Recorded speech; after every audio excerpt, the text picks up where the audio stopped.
Hi, everyone. Good afternoon. I am Becks Heyhoe-Khalil, the Executive Director of United End Homelessness here with Orange County United Way. And I want to say a big thank you for joining us today for our May community chat. For those who are new, we host this community chat forum once a month where I get the opportunity to talk with experts in the field and have a conversation about anything interesting that's connected to solving homelessness here in our community. And so this month, with May being Foster Care Awareness Month, we are going to have a specific conversation around young people who are exiting the foster care system. This is a unique group facing unique challenges and barriers as they transition into adulthood.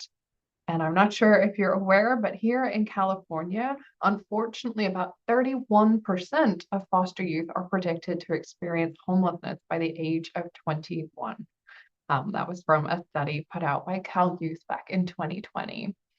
As we look at the data here in Orange County in our community, we don't have the exact number of how many young people who are experiencing homelessness were former foster youth, but we do know from our 2024 point in time count that there were 308 young adults experiencing homelessness between the age of 18 to 24. So today we're going to have a deep dive into a look at this population, and I'm really delighted to be joined by two experts who bring a wealth of experience, an incredible depth of knowledge, and beautiful hearts that they bring to their work with young people and the systems that support them. So today I'm really excited to be joined by Dr. Gregory Manning, the Human Services Manager with Children and Family Services of the County of Orange Social Services Agency. That's quite a title, Greg. And also by Dr. Tiffany Mitchell, Chief Programs Officer at the Orangewood Foundation. So thank you so much to both of you for joining us today for this conversation. And I would just love if you could share a little bit about who you are and the work that you do. That would be a fabulous way to get us started. And Tiffany, I will come to you first. Of course. Well, thank you, Bex, for that introduction. I'm excited to be here today for this community chat. And as you stated, I am the Chief Program Officer at Orangewood Foundation. And at Orangewood, we've been serving the Orange County community, specifically children and young adults, for over 40 years. We run over 16 different programs that are really geared towards supporting foster youth and community youth in all aspects of their life, really just to support them in thriving and reaching that kind of next level of success. And I've been in this field of work for over 20 years now. And so my roots are planted here in Orange County, and I'm deeply passionate about seeing young people thrive and making sure that we have the resources and access to just everything that we need to help these young people along their journey. So thank you. Of course. I'm so excited for this group to get to hear from your 20 years of experience in this field, Tiffany. And Greg, I'll come to you next. Great. Thanks, Bex. Again, I appreciate the opportunity to be here in this amazing conversation. And similar to Tiffany, I've been in this field for about 20, 30 years or so. And currently, a manager in our Children and Family Services Division for SSA. And our focus is on serving youth in foster care and also extended foster care, which is our young adult population, which both us and our amazing partners like Tiffany and the Orangewood Foundation serve. And just as a snapshot, currently our division serves about 3,300 children here in Orange County. About almost a little bit more than half of those are in out-of-home care at this point. And within our young adults, which is our 18 to 21-year-old population, there's roughly about 370 youth or young adults who are in extended foster care or EFC. And so that's really what we're talking about today. And we're just excited to, be able to speak into this this services and this population as well. So. Thank you so much, Greg. I am excited to learn from you as well today. And so I'm going to start off with a big, broad question that I know you guys will be able to respond and help us all kind of gain some common vocabulary, nomenclature, and understanding. So it is Foster Care Awareness Month, but not everybody is familiar with what foster care means. You just talked about extended foster care. Mhm. I'm sure there are people watching who are like, what is that? What does that mean? So Greg, perhaps you could help start us off by just kind of giving us a big picture overview of what the foster care system is. Sure, absolutely. So thank you, Bex. So a child in our community will come to our attention through a lot of different paths. I know we have a lot of folks from school districts and from other community providers. So essentially, when the community raises a concern to us about the safety and well-being of children in Orange County, that's when we move into action. And so we assess whether, what is the level of concern? What's the level of risk to the safety and well-being of those children?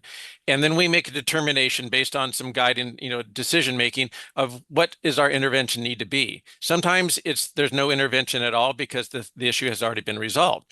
Sometimes we refer to a community partner that may be like the Orangewood Foundation, or maybe, a community organization like a Boys and Girls Club. Maybe they just need some help. Maybe they need some food, so they will refer them to a food shelter program. And so that's really where we did. And ultimately, then, if we do need to determine that the child is no longer safe in that home, then we make a determination, and then we, involve our juvenile court, which then the child would come into out-of-home care. At that point, we definitely try and survey as many community and family members as possible, because we want children to live with loving, supporting families that they know. Right. So that's always our first choice. And actually, our Orange County, we're among the top in the state in terms of well over half of our children in out-of-home care are with family and relatives like that too. So that's something that we definitely support, because that's really where they're loved, not just cared for, but when they're loved as well. So that's a little bit snapshot. And you mentioned the extended foster care, and that started about in 2010.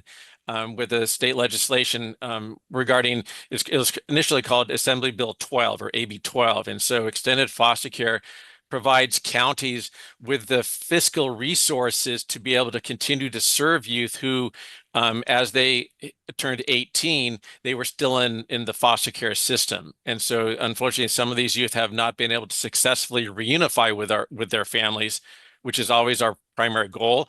And so this population really needs that additional support. And so we provide that. And one of our providers is the Orangewood Foundation. I'm sure Tiffany can speak into that as well. So we have social workers who come alongside these young adults and help them really navigate some of those decisions, like, that many of us have children who have adult children who are in our homes right now, even though, they graduated high school and graduated college, and some of them are still living in our homes. So it's something that is really across the board for this generation, that they really need that support. So that's a little snapshot on that, and then a little bit about extended foster care. Thank you, Greg, for that just helpful kind of foundational understanding of how it is that a child may end up, engaging with the foster care system. And that reminder that the goal for and the ideal situation for most children would be to be reunified with their family that was safe for them to do so. But unfortunately, that is not always the possibility. And that's when we can end up with children being placed into other situations for their welfare to be looked after. And so, Tiffany, I'll transition over to you. Can you just share a little bit more about how that impacts a young person, their sort of engagement with the system? What are some of the ways that, as we are kind of coming to this thoughtfully, that we should be mindful of about how these engagements with the system can be really challenging for a young person? Yeah, I mean, to kind of circle back a little bit on what Greg had mentioned, right? So the foster care system is really meant to be a temporary intervention for youth who are removed from their families. But we know that a lot of the young people, their experience in foster care can be disruptive based on the instability with placements. And so one of the big things that we advocate for, and I know Greg and his team does too, is really looking to find stability for these young people within placements. And it really all boils down to having supportive, caring adults that are in their lives to kind of walk alongside them. And so while you have different community partners and agencies that are there working behind the scenes to help these young people kind of move through the system successfully and hopefully return home, at the end of the day, their placements are crucial to their success. Mm. And it's really allowing that young person to have voice and choice into where they're placed, really understanding what their unique needs are, so that when they're placed into a resource family home, also known as a foster family home, that they and their family that they're placed with are going to be successful, and that family has the resources and support to really wrap their arms around the young person that they're caring for in the most appropriate ways. And when that doesn't happen, that's when we see a lot of young people who unfortunately move from placement to placement, which is very disruptive, not only for their social emotional growth, but their academic achievements and just their social well-being as well, and ability to kind of form connections and maintain them.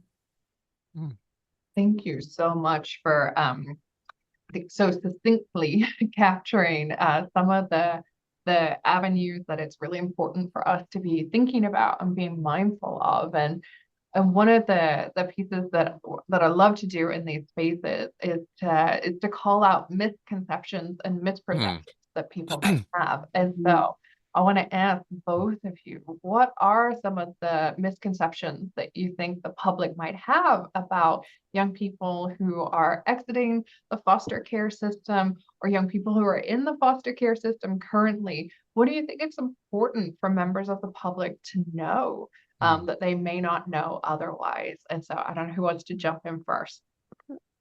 I'll jump in. I think one of the biggest the misconception is that there's something wrong with these children. There's absolutely nothing wrong with these children. What's wrong is the environment. And notice that I didn't say what's wrong with their family. It's the environment that's wrong. Sometimes the parents will make decisions that at times are not safe for their children, but that doesn't mean they don't love their children. And so really, and I think what's really is then suddenly the children unfortunately pay the price, because they're the ones, like Tiffany mentioned, who are removed and at times do move from, multiple placements. And I think and they begin to internalize that there's something wrong with me. And so I think one of the biggest misconceptions is that these are bad kids who do bad things. And I think really what they are is these are children who are in survival mode. And unfortunately, children should not be in survival mode, but many of them are. And I think, that's really where, we rely on the community to come alongside these children, whether that be as a mentor or supporting organizations like the United Way or Orangewood Foundation or others, or maybe even, like Tiffany mentioned, becoming a resource family for these children to welcome them into your home until they can return home.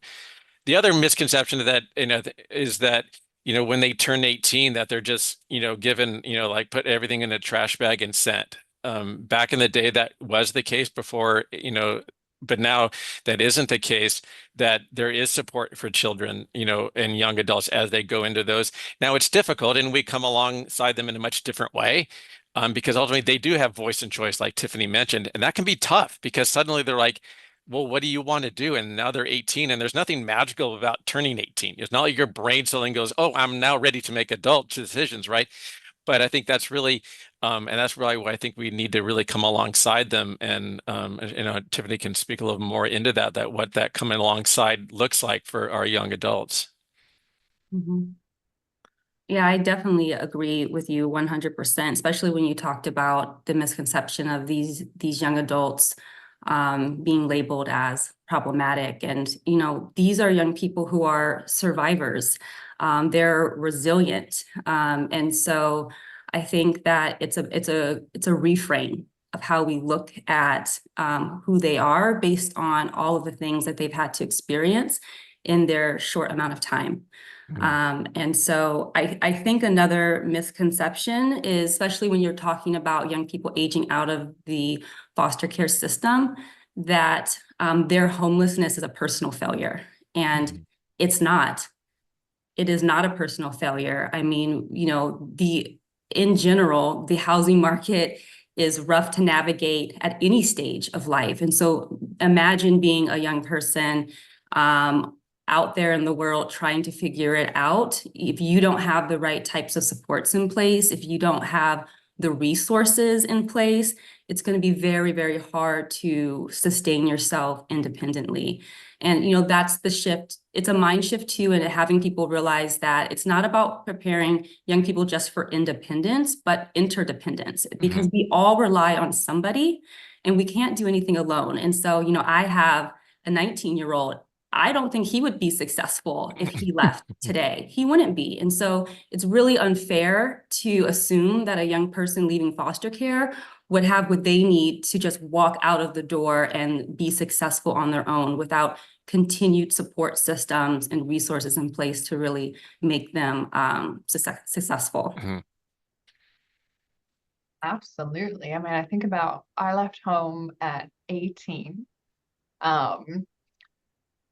And I think if I had gone at the age of 18 to actually like leasing an apartment and paying utility bills, figured out how to cook, how to feed myself, how to keep my place clean at the age of 18, it would not have been a pretty it would not have been a pretty picture. I was very fortunate that that kind of transition was kind of a gradual transition. Yes, I left home, but I was volunteering for a year. And so I lived with a family that took me in. And so it was like the next little step. I had a room, they were there for guidance, but there was a pathway for me to learn how to live independently. And then I had shared housing with some friends where I learned about, negotiating on budgets for household supplies and how we were going to do our finances. And all of that was in community with people and relationship with people while I was also learning how to be independent. And it was a long time before I actually lived on my own. And especially with the cost of housing here in Orange County, it was a long journey for me to reach a place where I was able to do that. So you led us beautifully, Tiffany, into talking about some of the challenges around housing instability for these young people who've exited out of the foster care system. I'm curious if there's anything else that either of you would like to add around maybe any factors that you think might potentially increase the risk of homelessness, or how housing instability might affect these young adults, perhaps in different ways. So I just want to open that up for any additional comments. Yeah, I think one thing that jumps to my mind is really, I think we both mentioned it, is the presence of trauma in our children's lives. And no matter what the reason for them coming into foster care was, that is a traumatic event because they're removed from their situation that they're used to. Many of them struggle to understand the why behind it. And then they also wonder, like, when am I going home? And like we mentioned, that is our goal, and we are successful in a fair amount of the time, but not all of them. And I think really the thing that as they become teenagers and young adults, there's issues of mental illness that come into play. Sometimes as a result of their experience in foster care, but also sometimes just because that's how that was in their cards essentially. And I think the experience of mental illness, which is prevalent within many aspects of homelessness, and so I think that is very much so in theirs. The other thing I think that, and Tiffany alluded to it as well, is that they're not used to stable housing. It's a foreign experience for them to suddenly stay in the same place. And like you said, I think the biggest thing with that is the difficulty in them being able to make a mistake and learn from it and not be completely blown up from it. Because I've made lots of mistakes, and my kids, my adult children, live with us too, and they make a lot of mistakes, but they're not going anywhere. And stuff like that. So I think that's one of the challenges, is that kind of like the mental illness, but also their struggle in learning from their mistakes and not having them just blown up and then, end up on the streets. So I think that can be a difficult challenge, and one that we really have to come alongside them, throughout this process. Yeah, for sure. I agree with that. And I think the journey it's different for every young person, right? So there's not a one shoe fit all approach to someone being able to leave foster care and be successful and not fall into homelessness. I think it's looking at that person's unique needs and making sure that they have the safety net and supports around them so that they can be successful when they transition into adulthood beyond foster care. And I do know that there are various types of programs that are out there designed to help young people be successful once they leave care. But I think that the one thing that the good ones all have in common is they center it around that young person. And their goal is to remove barriers. And so you can have programming and interventions all day long, but if they're not actually removing the barriers that the young people need to be successful, we are just creating additional roadblocks for them. We are actually becoming, problems and not solutions for these young people. I will say that one thing in Orange County, and Bex, you can probably speak on this too, that's been, really successful for the young people who've been able to get matched to this opportunity are the foster youth to independent vouchers. And that's such a wonderful partnership with the Orange County Housing Authority and the Santa Ana Housing Authority and SSA, where young people who are no longer in foster care have the ability to get matched to a voucher that then is tied to case management or care coordination support. So to your point, Greg, if they are having challenges with neighbors, or they're struggling with being alone in an apartment, or don't know how to kind of take care of those basic life skills when you're living on your own, that they have someone still walking alongside them and they're not on their own to navigate that. And so it's looking at what are we already doing in the county that is working, and how do we maximize that? How do we expand what we're doing, and so that it can touch more of the young people who are going to need it? Absolutely. And yeah, the FYI vouchers that Tiffany was referencing, the foster youth to independence vouchers, have been an incredible tool in our tool belt to offer young people choice, to help open the door to apartments. We've been able to help do that through our Welcome Home OC landlord incentive program.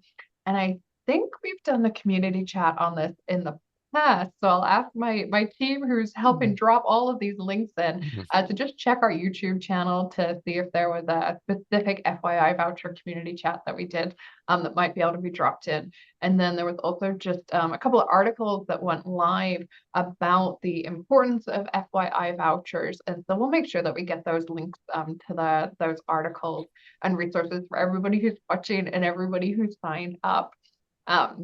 And I also just want to highlight a couple of other things that have been dropped in the chat box as you were both speaking, which are some links to resources to learn about the impacts of trauma.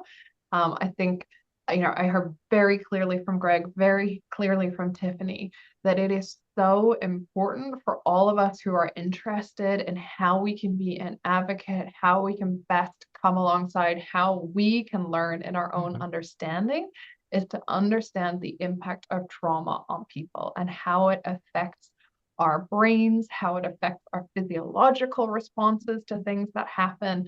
On my own, both professional and personal growth, understanding the impact of trauma has been life-changing for me. And so the team has dropped in some books that have been super helpful. And so please check out those links, and we will email those out to everybody as well. So, I've just seen the time. We only have 4 minutes left. Goodness me, we've covered a lot of really important things, and I know we just talked about some policies and programs. Is there anything else outside of the FYI vouchers that either of you would really like to highlight as effective in helping to prevent homelessness for young people who are coming out of the foster care system? Anything else really important that people should be aware of? Yeah, I think one thing is very much along the lines of what Timmy said, is the relationships. And first and foremost, what these children, these young adults need are healthy relationships. And that includes with everybody, obviously with family and relatives, but also the community. Many of them are very connected with their schools. So it could be the school counselor, it could be a teacher, it could be a principal. Or maybe if they're involved in extracurricular activities like the arts or athletics and stuff like that. So that's really what they need, is really those healthy relationships, which are unconditional, so they can struggle and still come back and be loved on and supported. And I think that's what's really important, is that, if there was something that the government could do to solve all this, we already would have done it. right? But we can't. So we really need this public-private partnership, whether the schools and the communities and the healthcare providers and organizations like, the Orangewood Foundation to come alongside these youth and to be in a relationship with them through it all. And I think that's the really thing that, there's a role for each of us to play, and hopefully we can definitely take this opportunity to seek that out. Yeah, and just to follow up on that, there was something that was released through NACY this week, which is the National Association of Education for Homeless Children and Youth. And they have an outline, they're highlighting, Foster Youth Awareness Month, but they're talking about foster youth and homelessness. And they outline some calls to action, things that each of us can do within our different communities or spheres of influence that can really raise awareness about this issue of young people falling into homelessness once they leave the foster care system, and different ways that we can all advocate. And so hopefully we can get that article in the link or shared at a later point so that everyone has access to see what can they do on their own. Absolutely. I know the team is working to get that link, and we'll get that emailed out to everybody. So thank you so much for highlighting that. For people who are watching, we mentioned a couple of different ways for them to get involved.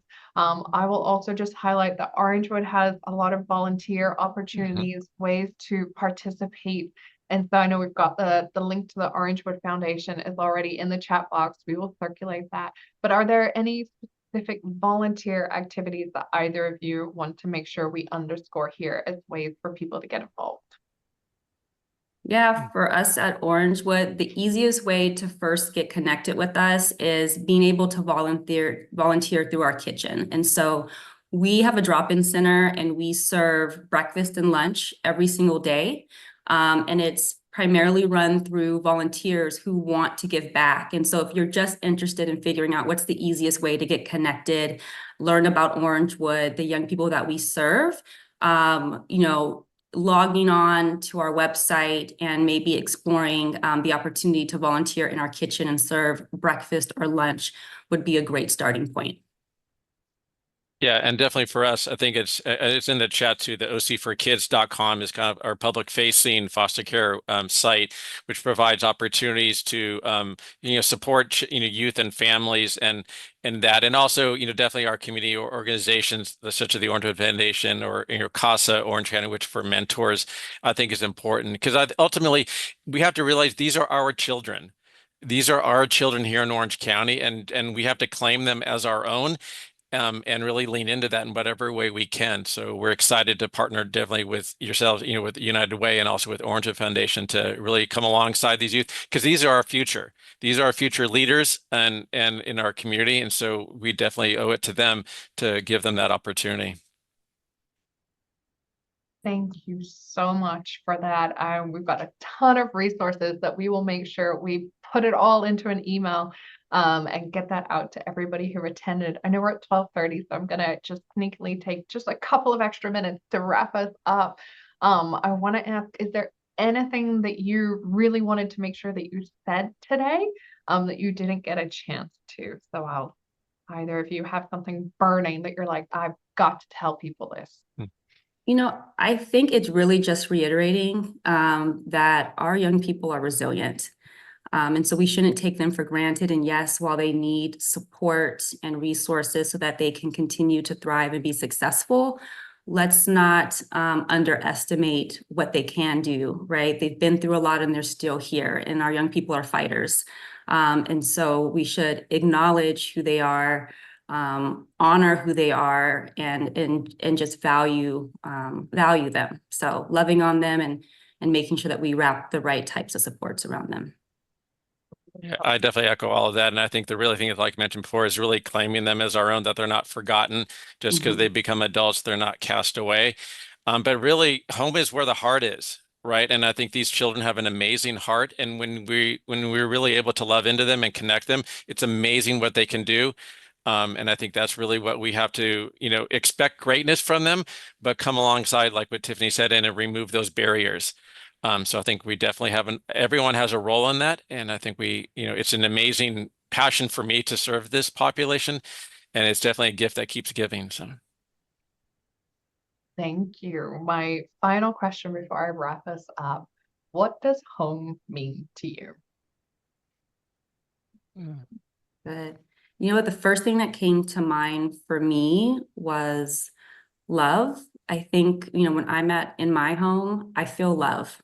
And I think that's what I desire for all of our young people is for love to be home for them too. Yeah, and definitely for me, I definitely love, and one that's a safe, environment where I'm seen and valued. Mhm. Not just token, not just, that I'm just there, but really seen and loved and valued, because that's really where we all thrive. And I think that's what our young adults, especially who experience, foster care, need more than anything, is that.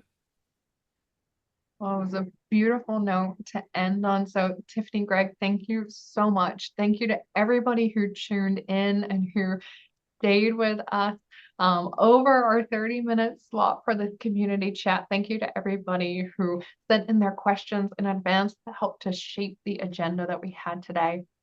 So we will be in touch with all of the links and some other ways that people can get involved, including through our Homelessness 101 classes. There's going to be a quick poll that pops up on the screen right now. If you're watching this on Zoom, you're going to see that poll pop up. And so we really appreciate your information on this quick poll. Won't take you very long. We use this to help shape future community chats. And so thank you for your participation in that. And this does bring us to the end of our time today. Tiffany, Greg, thank you so much. I know we could have kept talking. It was a really powerful conversation. This will go up onto our YouTube channel. And so we will have that posted there shortly, so anybody can come back and revisit it. Thank you again. Thank you to those of you who joined us for this conversation. And together, we're building an Orange County where everybody has a safe and affordable place to call home and opportunities to thrive. I'll see you next month.